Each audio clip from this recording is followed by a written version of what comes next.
Vamos a ir al libro de Hechos, capítulo 4, versos 32 al 37, y en reverencia nos ponemos de pie para que juntos leamos la palabra del Señor.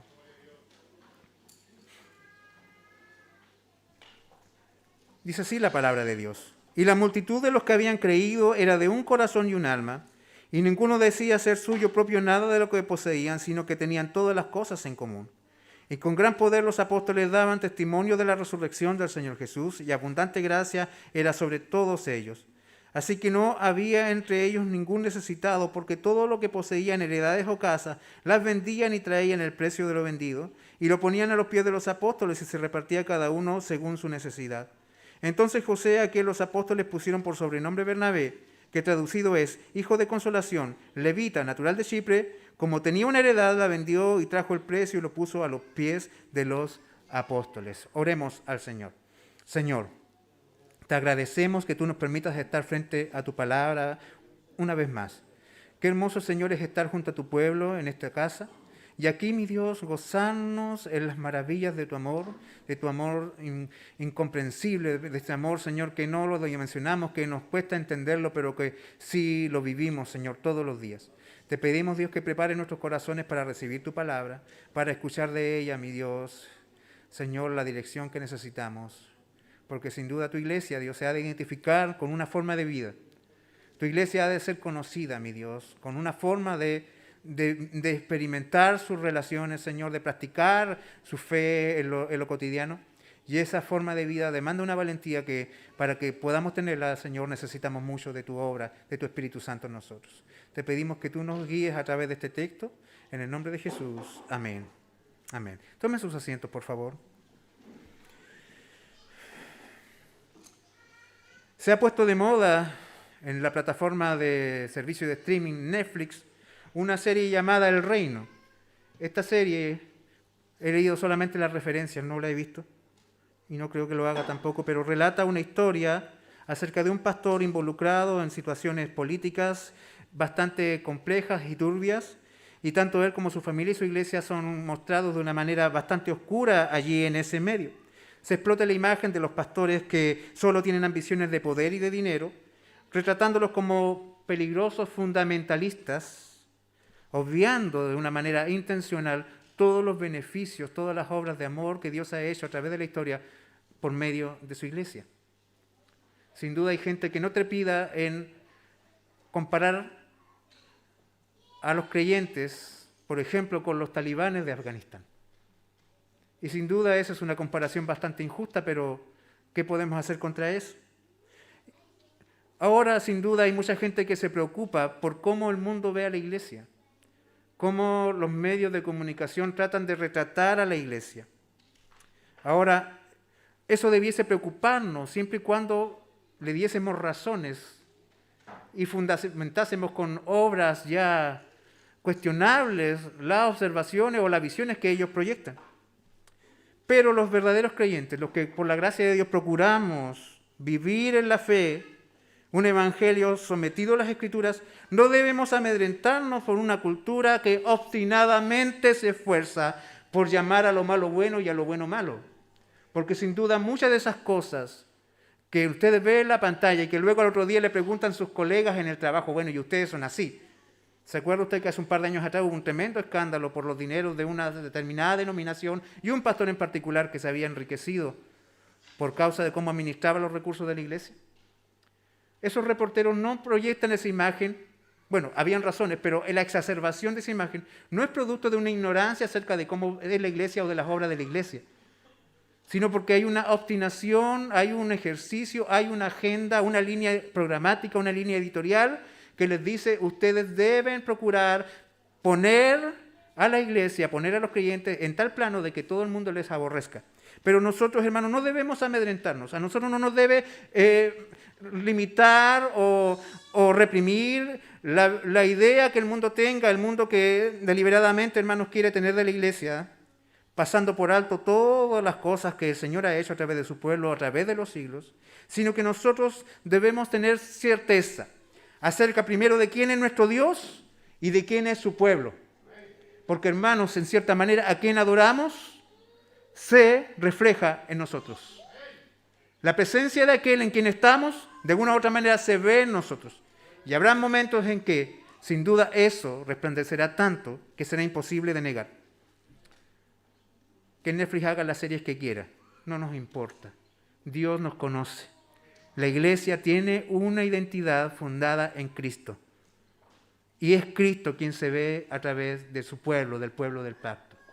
Amén. La comunidad del pacto, la iglesia, el pueblo de Dios es un cuerpo de personas que son convocados por la gracia del Señor y son reunidos en torno a la persona de Dios por la obra de nuestro Señor Jesús, quien a través de esa gracia que no la merecemos, por esa buena voluntad de Dios que libremente y soberanamente decide salvar a quien Él quiere salvar, nos recoge y al recogernos también nos transforma. Nos da la posibilidad de experimentar una vida para la cual no contábamos con los recursos de vivir. Y eso es algo que a nosotros nos debe sostener en el momento de las debilidades de nuestras luchas. No es que nosotros seamos capaces, no es que Dios nos ame por nuestra habilidad de ser buenos, no es que nosotros podamos conquistar el corazón del Señor por una actitud particular, por una buena obra que nosotros hagamos. Es porque Él quiere amar, es porque Él quiere manifestar su gracia. Dios nos ama, Dios nos recoge, Dios nos transforma. La iglesia es un cuerpo de hombres imperfectos, pero amados por Dios. Y sin duda esas puertas siguen abiertas para todos aquellos a quienes Dios llame. Bendito sea el Señor. Recordemos, hermanos, de que estamos concluyendo un capítulo que nos presentó uno de los eventos más trascendentales dentro del desarrollo de la historia de la iglesia. Recordemos que Pedro y Juan pasaron una noche en prisión en manos del Sanedrín, donde se les advirtió que no predicaran más en el nombre de Jesús.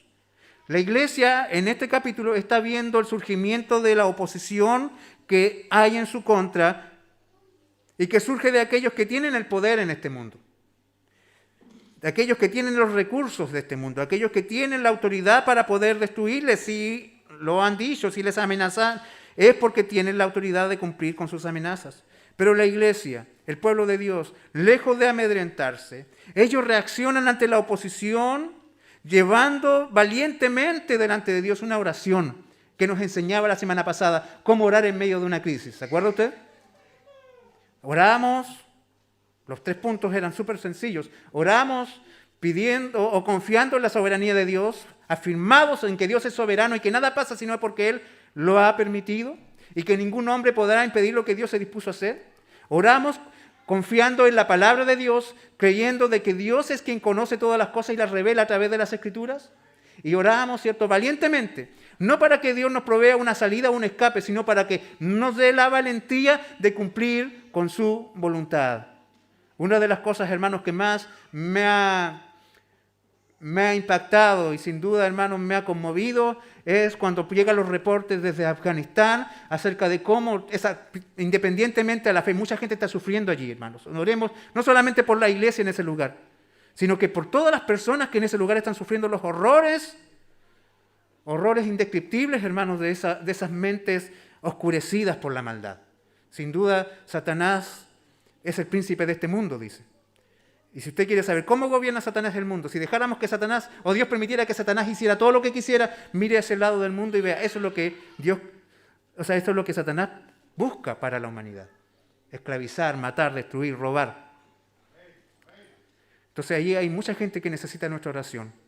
Pero volviendo al tema de los creyentes en ese lugar, cada vez que piden oración, no están pidiendo que encuentren un avión para poder escapar del país, sino que están orando y están pidiendo a la iglesia que ore para que Dios les dé valor para resistir el día que lleguen a su puerta y los arrastren fuera de ella. Los pastores están conscientes de que tienen sus días contados. Un día le conversaba a mis hijos, yo soy pastor, si estuviesen en ese lugar yo estaría en esa misma condición, por eso tienen que orar por ellos.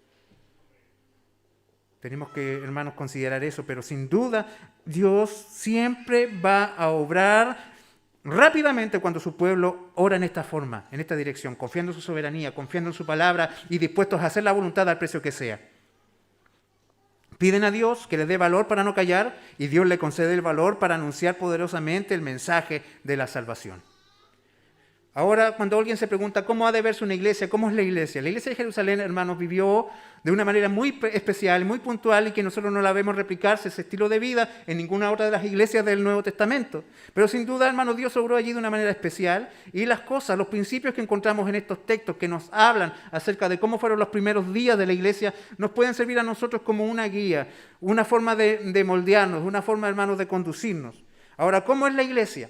¿Quién define la iglesia? ¿Quién tiene la autoridad de indicar qué es la iglesia? Hermanos, la iglesia no es definida por los sensores de moda de la cultura actual. La iglesia no debe amedrentarse por lo que los que están de moda hoy digan acerca de ella. La iglesia, hermanos, no se define así, sino que la iglesia se define según la palabra de su Creador, la palabra del Dios de la iglesia. El Espíritu Santo, hermanos, es quien define la iglesia. Amén. Y por lo tanto, hermanos, este Espíritu Santo nos deja en las Escrituras esta porción como un pequeño cameo, así como una vista panorámica acerca de los días comunes y corrientes dentro de la comunidad de los creyentes de la iglesia de Jerusalén. Lucas, si usted se recuerda, llegamos a un texto que pareciera que es una repetición del final de Lucas capítulo 2. Pero fíjese usted en esta detallada y esta forma tan especial de Lucas de escribir. Entramos a los capítulos 3 y 4, donde surge la oposición contra la iglesia. Pero antes de eso, Lucas rodeó esos eventos que, como les decía, marcan la historia de la iglesia, el desarrollo de la historia de la iglesia hasta estos días. La iglesia sufre oposición, la iglesia sufre aflicción en este mundo. Puso primero esos capítulo 2, del 42 al 47, donde nos habla de la vida de los creyentes. ¿Se acuerda usted? Y Dios añadía a la iglesia a los que habían de ser salvos y nos muestra todo lo que ellos hacían. Y al terminar, hermanos, el capítulo 4, nos vuelve a poner una idea bastante parecida al final. Bendito sea el Señor.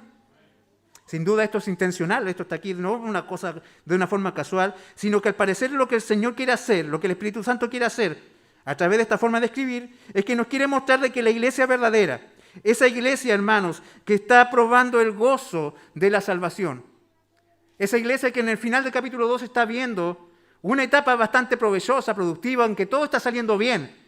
Tienen el favor del pueblo, ¿cierto? Pueden ir al templo a adorar, tienen el respeto de la gente, hay milagros que están ocurriendo, ¿cierto? Esa iglesia mantiene su carácter ahora en que las circunstancias no son iguales que al final del capítulo 2. Ahora tienen al Sanedrín en su contra. Ellos han pasado y estuvieron a punto de perder a dos hermanos fundamentales de la iglesia en la cárcel. Pero aún así, los rasgos, el carácter de una iglesia verdadera, una iglesia definida por Dios, se mantienen. ¿Me entienden? Porque es bueno ser fiel, es fácil ser fiel, es fácil estar en gozo cuando el mundo nos aplaude y todo va parejito. Pero cuando vienen y aparecen las tormentas y aún así permanecemos con ese mismo gozo, esa misma fidelidad, ese mismo amor, esa misma disposición al servicio, sin duda hay un testimonio allí de que Dios efectivamente ha obrado en gracia. Cuando todo está bien, es fácil ser fiel.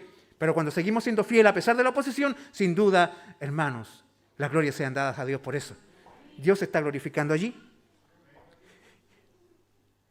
Ellos, estos hermanos, están viviendo vidas valientes, vidas que se esfuerzan por vivir en unidad, practicar la generosidad y tomar decisiones radicales mirando la gloria de Dios.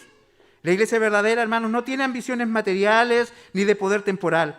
Un verdadero creyente no se rebaja a ser un poderoso de este mundo. La iglesia valiente ama hacer la voluntad de su Señor, ama llevar vidas valientes que trascienden, hermanos, a este mundo. Son vidas que están en una comunión hacia el cielo, una comunión vertical, pero que se refleja a través de una bendición en lo horizontal. Porque la iglesia que vive vidas valientes, hermanos, lo hace mirando al Señor, pero bendiciendo a sus hermanos.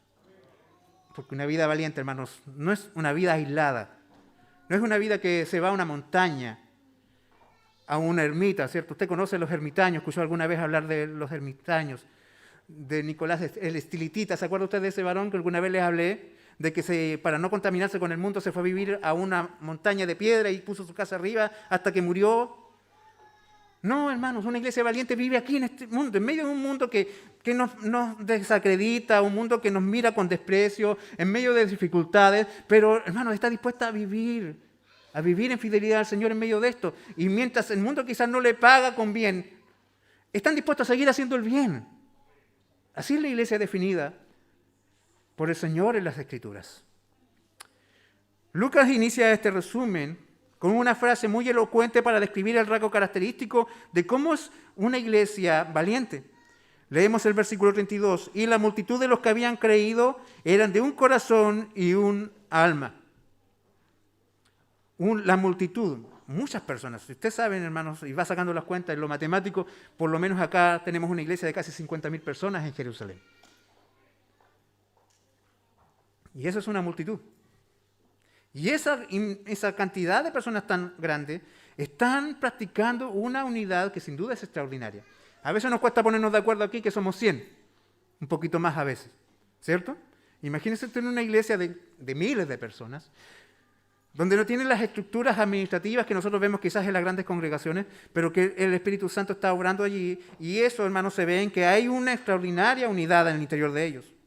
La cosecha de almas ha sido algo asombroso. El Señor ha salvado, verdaderamente, Lucas no está exagerando, ha salvado una multitud de personas en Jerusalén. Y esa multitud sin duda es diversa. Hay gente de diferentes edades, gente de diferentes oficios, personas que vienen inclusive de diferentes lugares.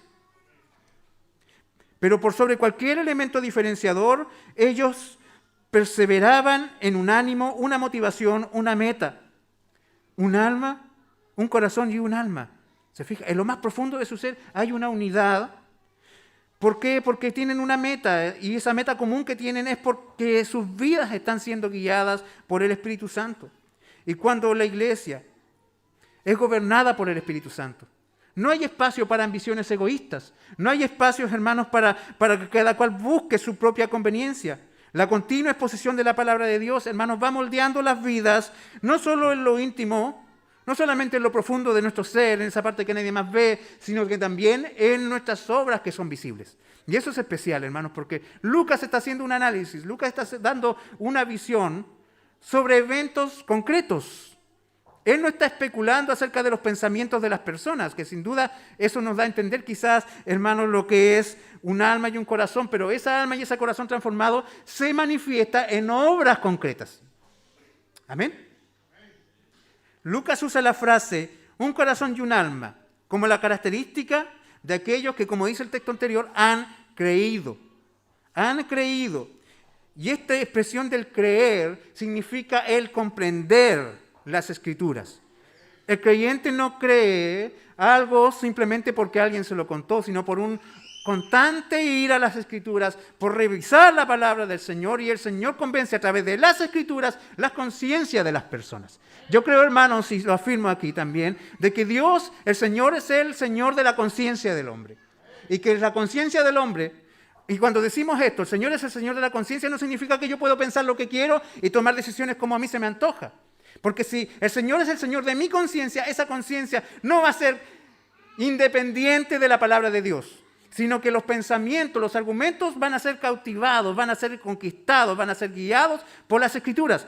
Y aunque quizás el pastor nunca a usted le diga haga esto y lo otro, si su conciencia y el Señor es el Señor de su conciencia, usted va a actuar según las Escrituras. Amén. Va a pensar según las Escrituras, va a tomar decisiones según las Escrituras, inclusive hasta va a votar según las Escrituras. Sin que yo venga aquí y levante una bandera y decirle, yo creo que este es por quién tenemos que votar. No, yo nunca lo haré, porque no corresponde. Pero si usted y su conciencia está gobernada por la palabra, sabrá cómo escoger en todo aspecto, en las decisiones que ha de tomar, los trabajos que ha de tomar, los estudios que ha de seguir. ¿Me entiende? Y ellos habían creído. La palabra de Dios había conquistado sus vidas, había conducido sus pensamientos, y como sus corazones estaban allí cautivados por la palabra, ahora ellos están viviendo de una forma especial. Y ahora fíjese usted, un corazón y un alma. Es la misma fórmula que aparece en el Antiguo Testamento acerca de cómo se ha de amar a Dios. Y que el Señor Jesús, cierto, lo mencionó como el gran mandamiento en el libro de Marcos, capítulo 12, verso 30. Llamarás al Señor tu Dios con todo tu corazón y con toda tu alma y con todas tus fuerzas. Es el gran mandamiento que luego, si nosotros sabemos que si alguien está amando a Dios así, no podrá evitar amar a su prójimo como a sí mismo. Porque ese mandamiento es consecuencia del primero. Yo no puedo decir que amo a Dios y aborrezco a mi hermano. Es una contradicción. Es como ese perrito que se persigue la cola. No sé si usted lo ha visto. Nos hacen reír, pero terminan siendo ridículos igual. ¿Sí o no? Así se ve un creyente que dice que ama a Dios y aborrece a su hermano. Pero ahora Lucas, hermanos, usa este sentido de amar a Dios, ¿cierto? Con un corazón y un alma, en un sentido sin duda vertical, amando a Dios, pero también con un alcance horizontal. Es una forma de describir la relación que existe entre los hermanos, pues toda comunión con Dios se manifiesta también en una comunión con el pueblo de Dios. Ahora, el Sanedrín con sus amenazas hubiese generado en cualquier grupo de creyentes su dispersión.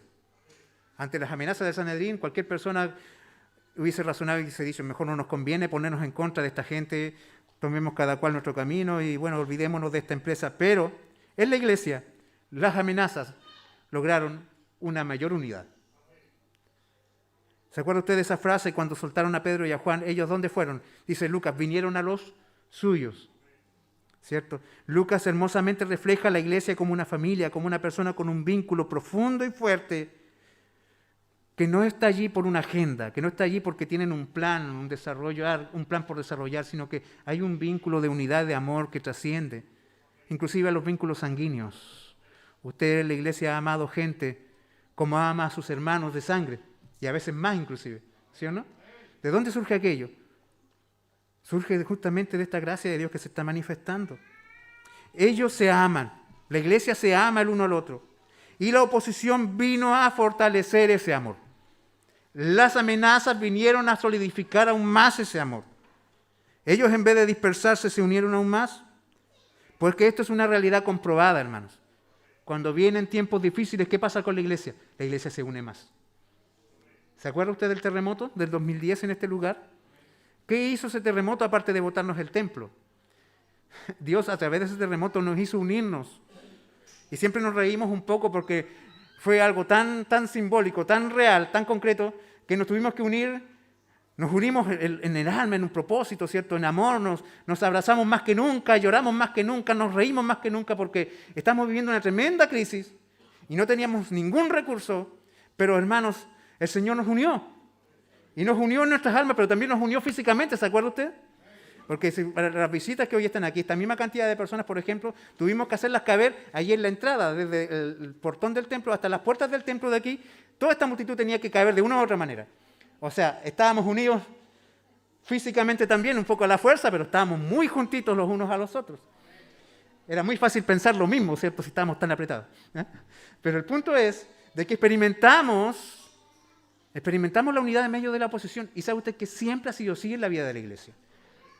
La oposición, hermano, es como fertilizante para la unidad.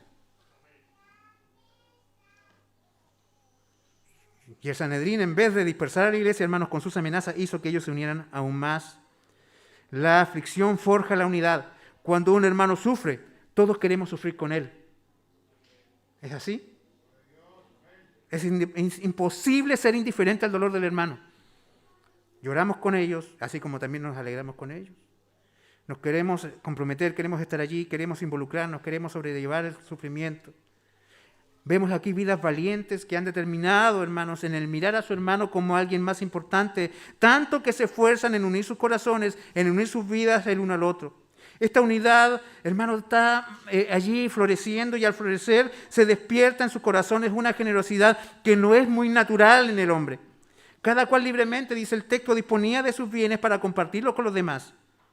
Hermanos, ahora leamos este texto con cuidado y voy a solamente reafirmar una verdad que ya la dijimos en el capítulo 2, verso 47, ¿cierto? De 42 al 47, cuando pasamos por allí. No es que la Escritura venga a abolir la propiedad privada, de que usted por ser creyente tiene que despedirse de lo que usted ganó con su trabajo.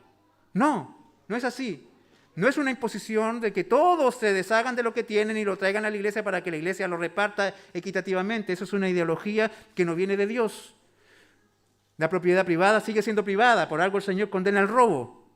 Pero estas personas voluntariamente, no por una indicación de sus autoridades, de una manera libre, de una manera voluntaria, dicen, yo no voy a dejar que mi hermano tenga necesidad si es que yo tengo algo. Si Dios me ha bendecido a mí, usaré de lo que yo tengo para que no haya necesidades entre nosotros. Y un día cualquiera llegaba un hermano y decía, ¿sabes qué, Pedro? ¿Saben, Juan? O Juan, dile a Pedro de que vendí mi casa, la casa que tenía allá en la playa, y acá están los dineros para que ustedes vean a quién les falta y los distribuyan, según las necesidades de la iglesia. Pero no porque había un colectivo allí imponiendo esa verdad, ¿me entienden? Entonces ellos, cuando vieron las necesidades, no se podían quedar tranquilos. Había, hermanos, un sentir voluntario, libre e individual, en que cada persona tomaba de sus posesiones para poder disponerlas y no hubiesen necesidades al interior de la iglesia. Desde el Pentecostés había multitudes de aquellos hermanos que venían de otras tierras, que se quedaron en Jerusalén y que habían dejado atrás sus tierras, sus casas, sus trabajos por aprender del Evangelio. Y ellos, hermanos, fueron acogidos por estos hermanos, quienes se hicieron cargo de sus necesidades. Ellos estaban dispuestos a que en la iglesia no hubiesen necesidades materiales. Lo importante de la unidad de la iglesia, hermanos, es que esta está conectada, si usted se fije cómo va esto fluyendo, con el testimonio de los apóstoles. El verso 33 dice, y con gran poder los apóstoles daban testimonio de la resurrección del Señor Jesús, y abundante gracia era sobre todos ellos. Lo importante de la unidad de la iglesia es que está conectada, hermanos, con el testimonio de la iglesia, con el respaldo a la predicación de la iglesia. Y los apóstoles, con gran poder, dice el texto, daban testimonio. ¿De qué cosa? De lo generoso que era la iglesia. Y esto es para que nosotros también veamos. Sin duda aquí, no es que existan ciertas cosas que son más importantes que otras. Hay una cosa que sigue siendo la más importante, que es la obra social y que es la predicación del Evangelio. Porque los discípulos dicen que ellos seguían dando testimonio de la resurrección del Señor Jesús.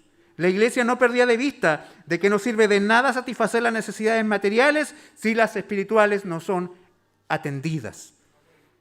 Amén. Sin duda, la obra social es buena y debe hacerse, pero nunca obviando la verdad de que las almas antes necesitan ser salvadas. Y el testimonio de la resurrección es el testimonio de una proclamación valiente, de una verdad que es fundamental en el Evangelio. Ellos, hermanos, ¿se acuerda usted que oraron por valentía, que nos dé de nuevo el Señor para seguir anunciando su Evangelio a pesar de las amenazas del Sanedrín? ¿Y se acuerda usted cuál era una de las cosas que más odiaba el Sanedrín de los cristianos? Es que ellos creían en la resurrección del Señor Jesús. ¿Y qué están haciendo aquí ellos? Ellos dijeron antes de irse, juzgad vosotros si es justo obedecer a los hombres antes que a Dios. ¿Se acuerda usted? Fueron valientes allí en las palabras, pero también son valientes aquí en los hechos.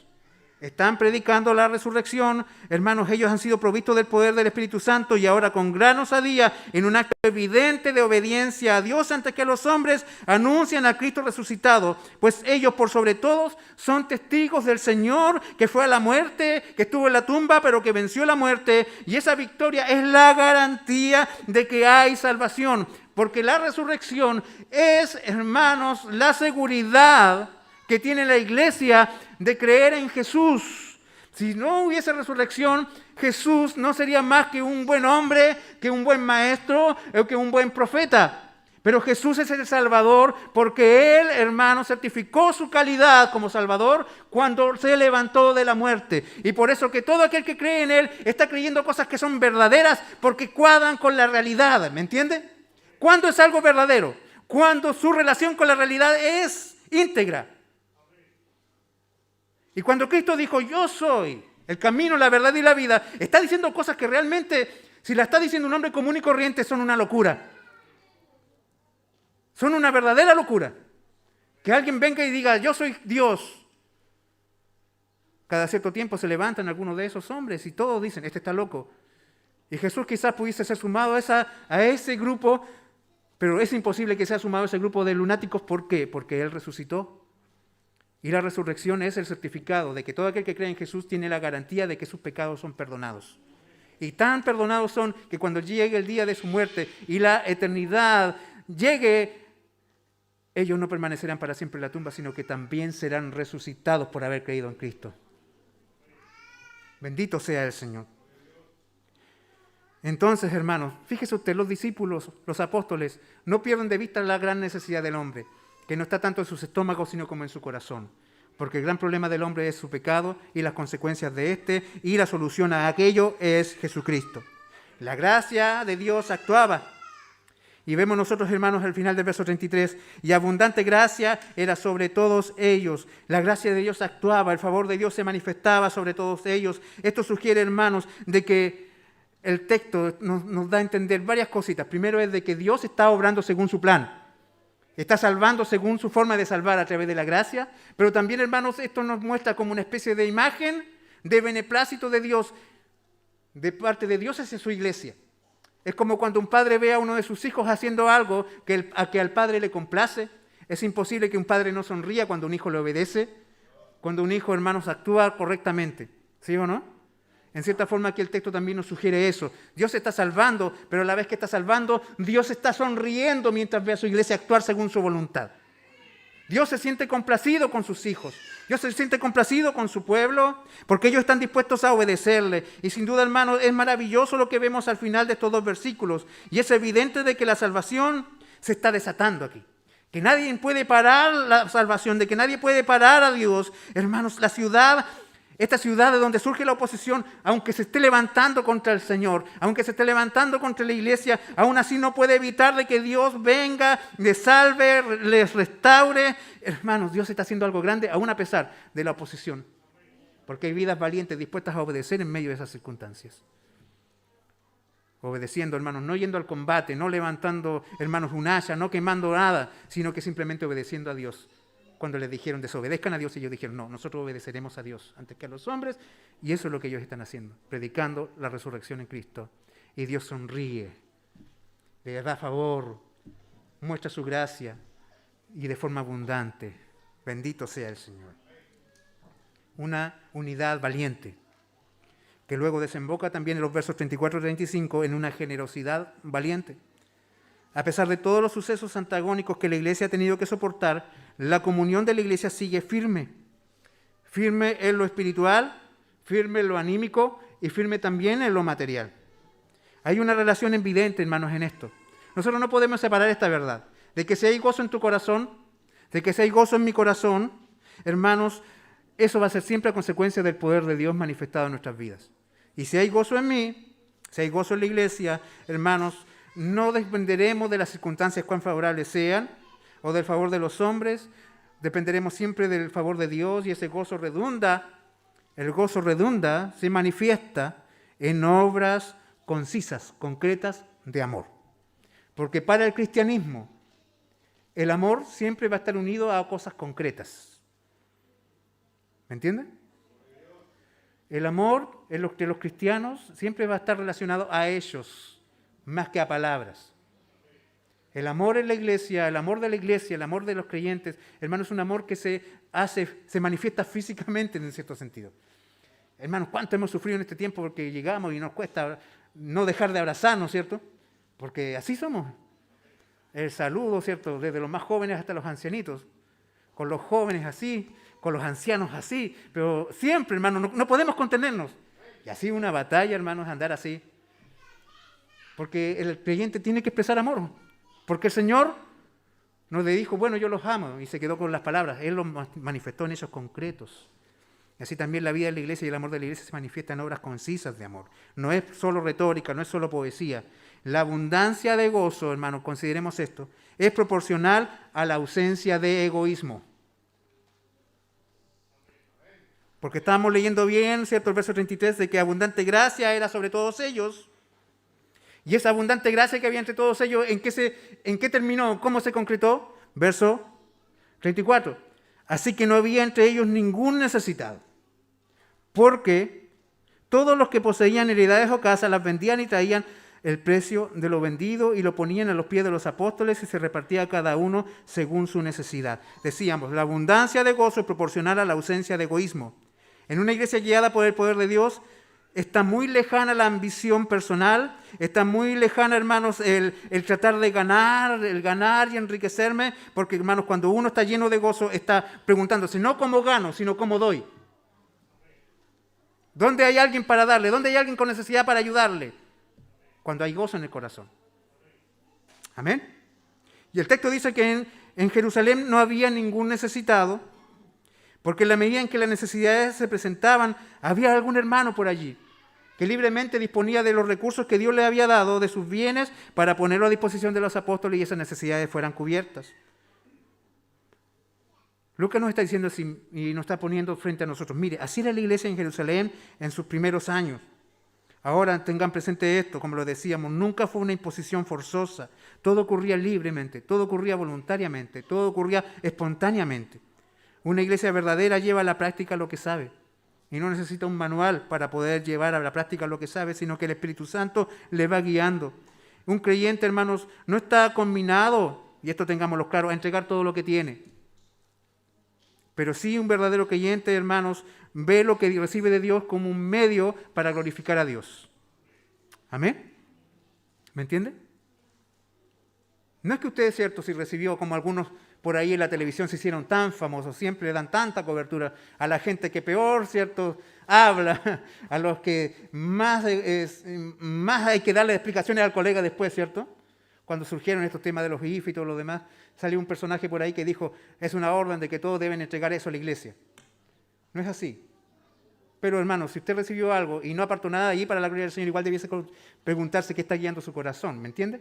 Porque todo lo que usted tiene, todo lo que yo recibo, estudios, trabajos, tengo que ver cómo eso yo lo uso también, no solo para mi sustento, no solamente para mi enriquecimiento, sino cómo yo uso todo aquello que recibo de Dios para que no existan necesidades en la casa del Señor. Amén. Dicen, pero es mi sueldo, pero ese sueldo vino de Dios. Y Dios no te está pidiendo todo tu sueldo, sino que tú apartes con gratitud parte de Él para glorificar al Señor. Bendito sea el Señor. Para que con eso, hermanos, eso tiene varios efectos prácticos, hermanos.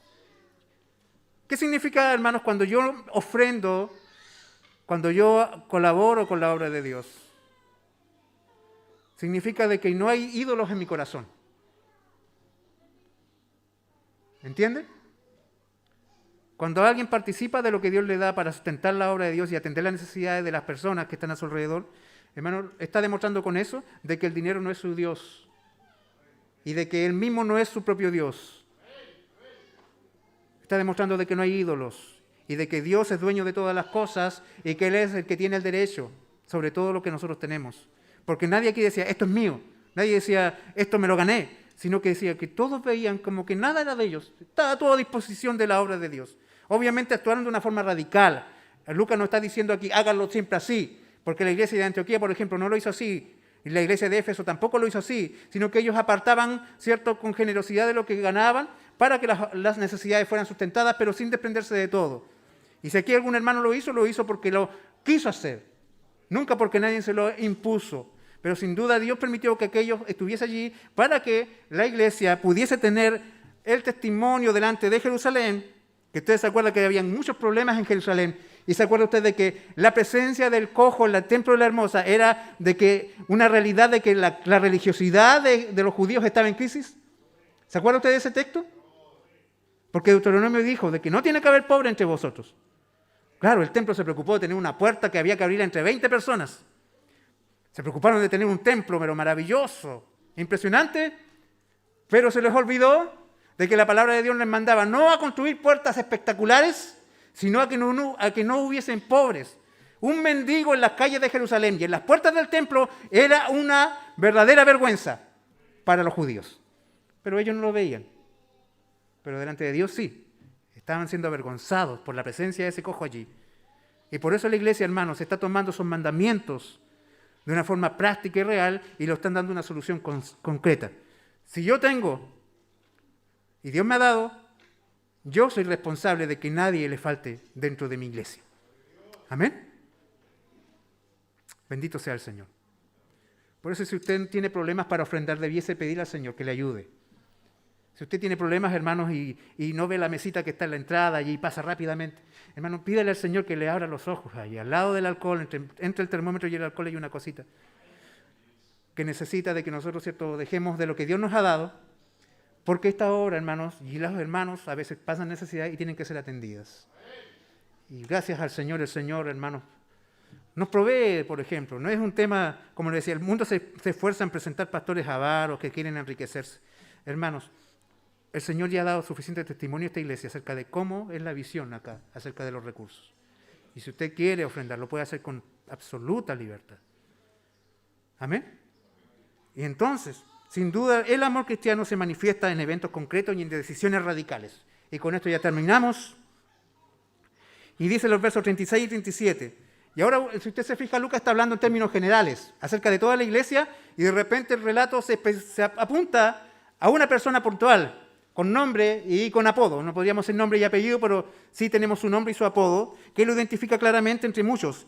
Y habla acá de que entonces José, a quien los apóstoles pusieron por sobrenombre Bernabé, que traducido es hijo de consolación, levita, natural de Chipre, como tenía una heredad, la vendió y trajo el precio y lo puso a los pies de los apóstoles. Hermano, a esta altura en que Lucas está escribiendo el texto, ¿ya? Aproximadamente casi unos 30 años después de que estos eventos están aconteciendo, a esas alturas todos tienen, por decir una manera, en su casa, el creyente, entre sus recuerdos, algo que Bernabé hizo, ya sea en su corazón. Si hubiesen habido calendarios, todos tenían un calendario de Bernabé, porque fue un hombre crucial en el desarrollo de la historia de la iglesia.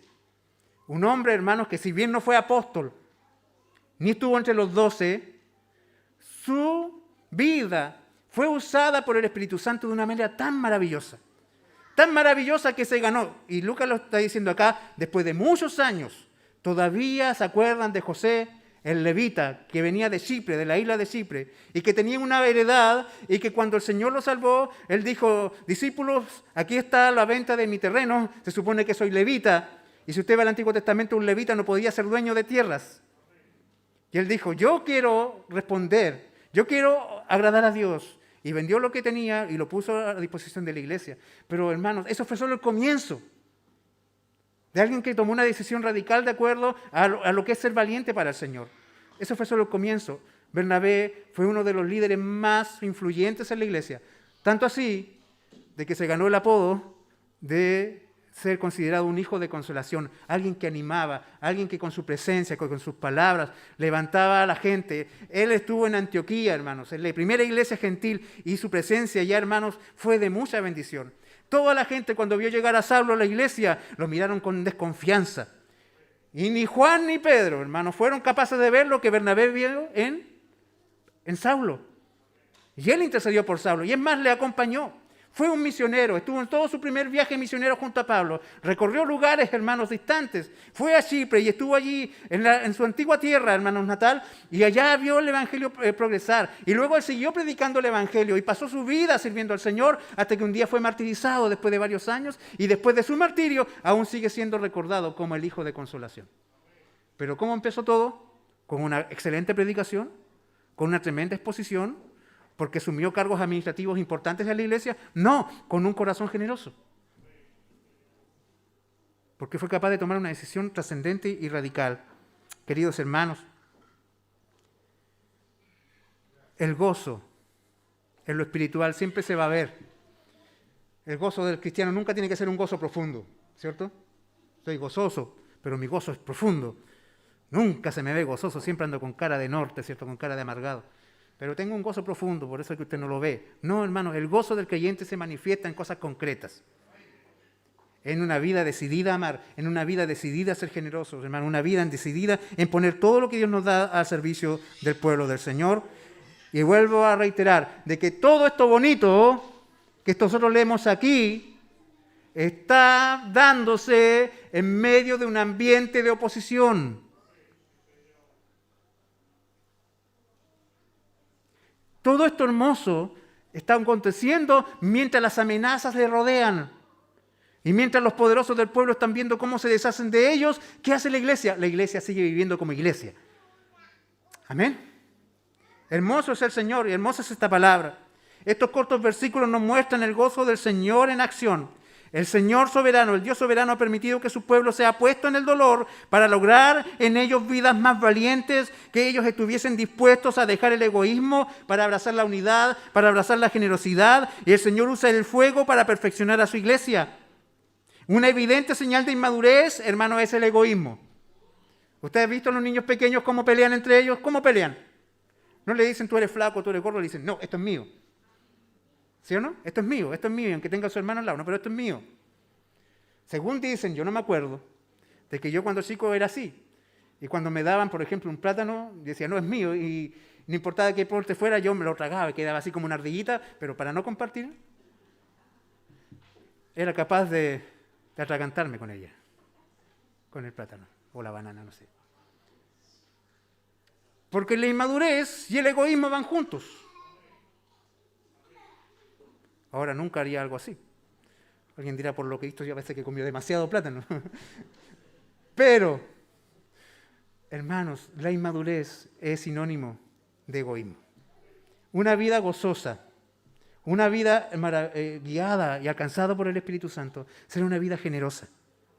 Una señal evidente de que Dios está haciendo algo en nosotros, hermano, es que ese gozo que está en nosotros no quedará en lo profundo y en lo escondido, sino que se manifestará en un compañerismo, en una amistad, en un amor con un sentido práctico, se reflejará en acciones concretas, así como Dios lo hizo con nosotros. Nosotros estamos dispuestos a hacerlo con los demás. Porque cuando Dios nos amó, lo hizo de una manera concreta, lo hizo de una manera real, crucial. Él dio a su Hijo, lo puso en la cruz.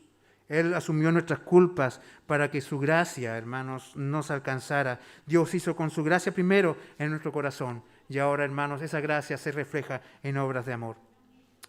Querida iglesia, no te importe lo que el mundo piense de ti y de mí. Lo hacen a sabiendas de que lo que es el pueblo de Dios. Cierran los ojos y prefieren seguir sus agendas, pero no importa.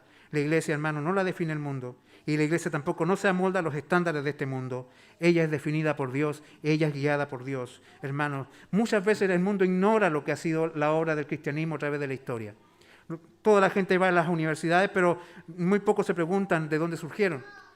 Mucha gente sabe de que existen los orfanatos, pero no se pregunta de dónde surgieron. Los hospitales, de dónde vinieron. La educación pública, ¿dónde empezó? La democracia misma o el republicanismo, ¿de dónde surgió? De que usted tenga libertad de conciencia, libertad de expresión, ¿de dónde vino? ¿Usted cree que fueron los 10 o los derechos humanos los que los dieron? Los derechos humanos se deben al cristianismo. Todos disfrutamos del cristianismo. Y mucha gente ha reconocido que si sacamos al cristianismo de nuestra sociedad, este mundo sería invivible, sería como un Afganistán en manos de los talibanes. Y si usted todavía puede pensar y decir lo que quiere, es porque una vez hubo un cristiano que luchó por la libertad. Si hoy no hay esclavos en Inglaterra, por ejemplo, fue porque un cristiano se levantó en el Congreso, en el Parlamento, y luchó por la abolición de la esclavitud. Pero el mundo, hermanos, se tapa y dice, no, los creyentes o la iglesia es opresora, la iglesia es patriarcal, la iglesia es aquí, la iglesia es allá. La única iglesia que ilumina es la que arde.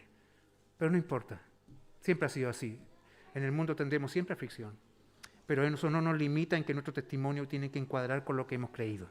El gozo del Señor ha de manifestarse en obras concretas y seamos valientes para vivir de esta manera. Amén.